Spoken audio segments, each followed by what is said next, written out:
Hello' বন্ধু বান্ধৱীসকল, মই এটা নতুন ভিডিঅ'লৈ আপোনালোকক পুনৰবাৰ স্বাগতম জনাইছোঁ। আৰু আজি হৈছে মঙলবাৰ। ভাবিলোঁ বোকাখাটত থকা হনুমান মন্দিৰৰ পৰা আহোঁ আৰু বা ছোৱালীজনী আৰু বেটাৰ লগত আমি গোটেইকেইটাই গ'লোঁ। দেখিছেনে বোকাখাটত যিটো হনুমান মন্দিৰ নতুনকৈ স্থাপন কৰিলে, ইমানেই ধুনীয়া নহয়। আৰু মই দেখি ৰখিবই নোৱাৰিলোঁ, ভাবিলোঁ অকণমান ভিডিঅ' কৰি আনো।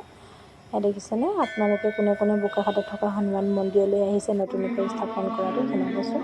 ইয়াত চাকি জ্বলোৱা ব্যৱস্থাটো বাহিৰতে কৰিছে, তাৰ কাৰণে ভিতৰটো বহুত সুন্দৰ, বহুত ধুনীয়া। আৰু ইয়াত আছে খাটুশ্যাম বাবাৰ মূৰ্তি স্থাপন কৰিছে, লগতে ৰাম সীতা আৰু শিৱ বাবাৰ শিৱলিংগও স্থাপন কৰিছে। বহুতেই ধুনীয়া, আপোনালোকে গ'লেহে গম পাব। এয়া দেখিছেনে, লগতে এয়া হৈছে আপোনাৰ ৰাম আৰু সীতা, কাৰণ পূৰা ধুনীয়াকৈ লাইটিং কৰি থোৱা আছে কাৰণে স্পষ্ট অহা নাই খাটুশ্যাম বাবা, কিন্তু অৰিজিনেলত বহুত ধুনীয়া। দিনত হ'লে বহুত ধুনীয়াকৈ ভিডিঅ'টো আহিলেহেঁতেন। যদি কেতিয়াবা দিনত যোৱা হয় তেতিয়াহ'লে নিশ্চয় ভিডিঅ' কৰি আনিম। আমি যিহেতু আৰতিটো পাম বুলিয়ে সন্ধিয়া সময়ত গৈছোঁ আৰু ধুনীয়াকৈ আৰতিটো পাই গৈছোঁ। ভাবিলোঁ সেই সময়খিনি ধুনীয়াকৈ স্মৃতি হিচাপে ভিডিঅ' এটাকে বনাই ৰাখোঁ।